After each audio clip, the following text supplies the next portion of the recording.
Assalamualaikum warahmatullahi wabarakatuh.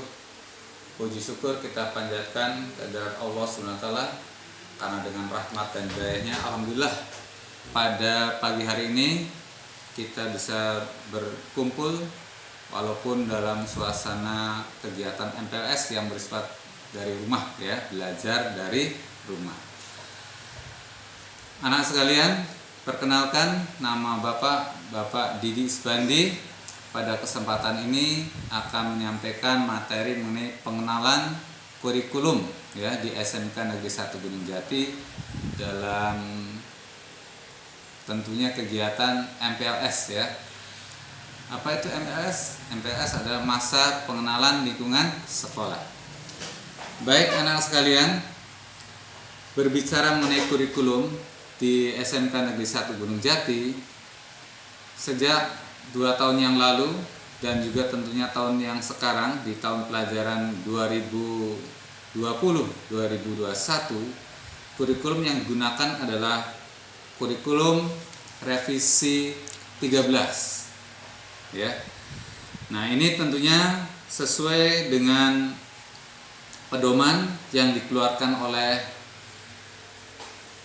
Kementerian Pendidikan dan Kebudayaan, ya.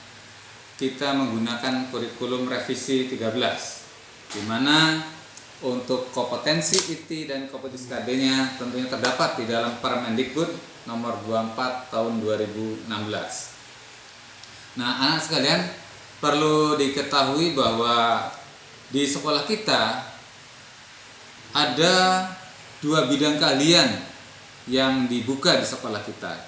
Yang pertama adalah bidang keahlian teknologi dan rekayasa. Yang kedua adalah bidang keahlian seni dan pariwisata. Nah, untuk bidang keahlian teknologi dan rekayasa sendiri ada 3 program keahlian, ya. Ada 3 program keahlian dan ada 3 program keahlian. Yang pertama adalah program keahlian teknik konstruksi dan properti, ya, dengan kompetensi keahliannya adalah desain pemodelan dan informasi bangunan atau teknik bangunan, ya, kalau dulunya. Yang kedua adalah program keahlian teknik otomotif dengan kompetensi keahliannya adalah TBSM, teknik dan bisnis sepeda motor, ya. Kemudian yang ketiga adalah program keahlian teknik mesin, ya, dengan kompetensi keahliannya adalah teknik pengelasan. Tentunya bagi anak-anak yang sudah memasuki program keahlian ini atau kompetensi keahlian ini juga selamat, ya, untuk mengikuti kegiatan itu dengan sebaik-baiknya. Dan yang kedua adalah bidang keahlian seni dan pariwisata dengan program keahlian adalah desain dan produk kreatif kria dengan kompetensi keahliannya adalah kria kreatif batik dan tekstil. Nah, tentunya Bapak sampaikan selamat, ya, untuk bisa mengikuti kegiatan-kegiatan belajar di sekolah. Walaupun tentunya kegiatan belajar yang di awal tahun ajaran baru ini masih bersifat BDR. Apa itu BDR? BDR artinya adalah belajar dari rumah, ya. Jadi anak-anak mulai minggu ini, mulai di tanggal 13 Juli sampai dengan kemungkinan, ya, sampai dengan Desember itu adalah kegiatannya belajar di rumah. Nah, untuk minggu pertama ini di bulan Juli, minggu ketiga di bulan Juli, anak-anak sekalian adalah mengikuti kegiatan MPLS, ya. Nah, kemudian nanti setelah kegiatan MPLS minggu depannya, minggu keempat di bulan Juli, ya, tahun 2020, anak-anak sudah mengikuti kegiatan materi pembelajaran, ya, walaupun tetap sekali lagi bahwa belajarnya dari rumah, ya. Nah, nanti materi pembelajaran yang diberikan dari bulan Juli, minggu keempat bulan Juli sampai dengan di bulan September, ya, minggu keempat bulan September adalah mata pelajaran yang namanya muatan nasional, kelompok muatan nasional, kelompok muatan kewilayahan, dan muatan lokal. Itu dari bulan minggu keempat bulan Juli sampai dengan minggu keempat bulan September. Dan untuk bagaimana muatan kejuruannya kapan? Muatan peminatannya kapan? Muatan peminatan atau muatan kejuruan itu akan dimulai di awal bulan Oktober sampai dengan nanti di awal bulan Desember. Nah, nanti anak-anak sekalian di pertengahan sekitar di akhir bulan Agustus lah ya, anak-anak sudah mengikuti kegiatan penilaian tengah semester untuk muatan nasional dan muatan kewilayahan.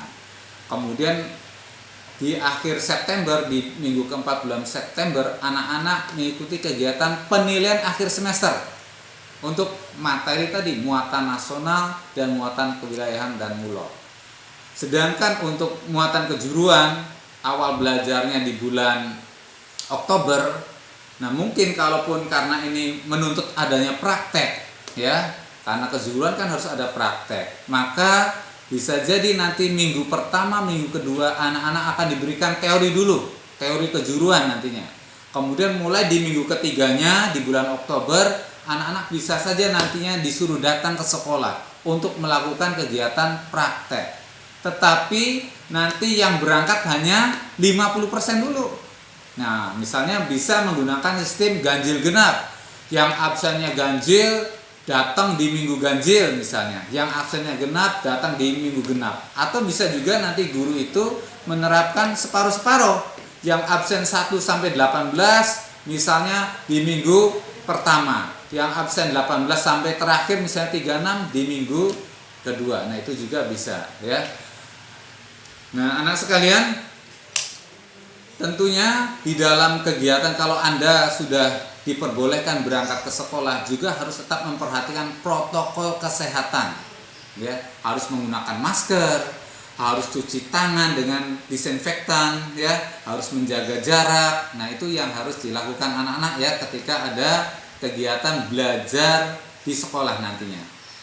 Dan anak sekalian, tentunya di samping kegiatan-kegiatan belajar itu ya, nantinya juga ada sistem kegiatan belajar yang namanya dual system. Artinya sistem belajar di kita itu menggunakan dual system, ada yang belajar di sekolah, ada juga yang nanti belajar di luar sekolah. Di luar sekolah itu artinya di dunia usaha atau dunia industri. Nanti ada yang namanya PKL. Kapan sih PKL itu dilaksanakan? Nah, PKL ini bisa saja nanti diprogramkan dilaksanakan di kelas 11 atau juga mungkin di kelas 12 di awal-awal. Nah, ini tergantung nantinya tentunya program nantinya di tahun depan, karena sekarang PKL itu tidak diperbolehkan dulu anak-anak sekalian. Dengan dalam masa pandemi ini tidak diperbolehkan.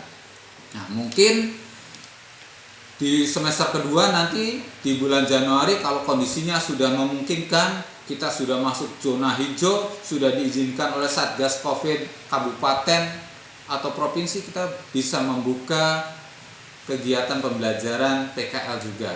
Nah, PKL biasanya dilaksanakan selama 6 bulan anak-anak sekalian. Sehingga diharapkan Anda nanti ilmu atau teori yang didapatkan di sekolah, praktek yang didapatkan di sekolah, Anda bisa lebih paham lagi ketika Anda belajar di dunia usaha atau dunia industri. Nah, tentunya masing-masing jurusan atau masing-masing kompetensi keahlian punya ya, sekolah akan punya menempatkan Anda di dunia usaha, dunia industri yang sesuai. TBSM ya misalnya di dealer Honda atau di bengkel-bengkel Honda ya, karena kita juga kebetulan ada kerjasama dengan Honda ya. Kemudian anak-anak TP di mana? Di industri-industri pengelasan misalnya ya, di industri karoseri juga bisa saya kira untuk pengelasannya ya. Kemudian bagaimana dengan anak-anak KKBT? Anak-anak KKBT bisa di industri batik ya, bisa saja industri batik yang mungkin ada di sini, bisa juga ada di Bandung, di Pekalongan, dan nanti tergantung program selanjutnya ya. Kemudian untuk jurusan DPIB, nah DPIB bisa di perusahaan-perusahaan konstruksi, di real estate ya. Nah, ini tentunya banyak industri-industri yang sudah kita lakukan kerjasama dan kita bisa dijadikan untuk tempat belajar bagi anak sekalian dalam melaksanakan kegiatan praktek kerja lapangan ya. Dan anak sekalian, tentunya bagaimana ya Anda juga harus paham teknis BDR nantinya yang akan Anda lakukan nanti pada minggu depan, mulai minggu depan. Sekarang juga kan sudah ya Anda BDR ya dengan MPLS.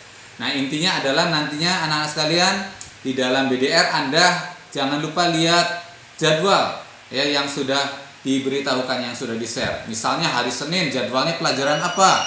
Katakan saja misalnya pelajaran PAI dan bahasa Indonesia ya, misalnya.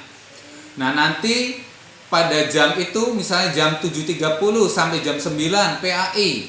Nah, nantinya akan di-share ya oleh wali kelas mengenai materi pelajaran PAI.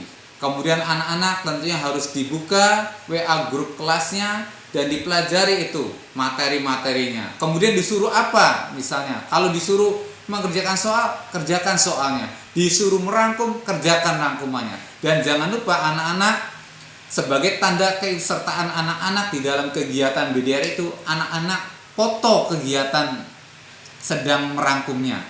Kemudian foto hasil pekerjaannya. Kemudian kirim lagi ke grup wali kelas itu. Nah, kemudian nanti wali kelas anak-anak akan menyampaikan kepada guru pengajarnya. Nah, itu ya hal-hal yang paling tidak yang mendasar harus diketahui oleh anak-anak sekalian yang berkaitan dengan penerapan kurikulum 13 ya. Nah, kemudian anak-anak juga harus mengerti, harus paham nilainya berapa sih supaya bisa dikatakan sebagai lulus kompeten di dalam mata pelajaran itu. Nah, perlu diketahui anak-anak untuk muatan nasional dan muatan kewilayahan serta mulok Anda harus mencapai nilai minimal 62 ya di semester yang pertama ini ya, harus mencapai minimal 62. Jadi kalau belum 62 berarti anak-anak dikatakan belum lulus, belum kompeten. Maka anak-anak harus mengikuti kegiatan pengayaan atau remedial ya, minta remedial kepada guru. Nanti remedialnya bisa dites ulang, atau anak-anak bisa mengerjakan, atau bisa mengerjakan tugas, atau nanti bisa dites lisan oleh guru yang bersangkutan sampai anak-anak mendapatkan minimal 62 ya. Misalnya kalau ulangan hariannya di bawah itu ya, agar dipahami itu anak sekalian ya. Kemudian untuk mata pelajaran peminatannya, mata pelajaran kejuruannya, nah ini targetnya harus lebih besar lagi. Anak-anak minimal harus mendapatkan nilai 67 untuk dikatakan lulus ya. Jadi kalau masih belum 67, anak-anak harus minta remedial, minta dites ulang, minta tugas ya kepada guru yang bersangkutan. Nah, itu yang harus dipahami bagaimana untuk mencapai nilai kelulusan. Dan mudah-mudahan anak-anak sekalian bisa melakukan tugas-tugasnya sebagai pelajar dengan baik ya, bisa bekerja dengan baik dan nantinya bisa menyelesaikan semua sehingga anak bisa mencapai naik kelas dengan lancar dan bisa lulus dengan lancar dan bisa mencapai apa yang diharapkan oleh anak sekalian dengan lulus dari SMK Negeri 1 Gunung Jati. Dengan 3 tahun anak-anak bisa lulus dan bisa mencapai impiannya, apakah untuk kuliah, apakah untuk bekerja, apakah untuk berwirausaha. Dan insya Allah anak sekalian akan ada juga yang namanya program life skill ya, yang akan dilaksanakan tiap hari Sabtu. Nah, anak-anak silahkan boleh mendaftar yang berminat ini ya. Nanti akan dilatih tentu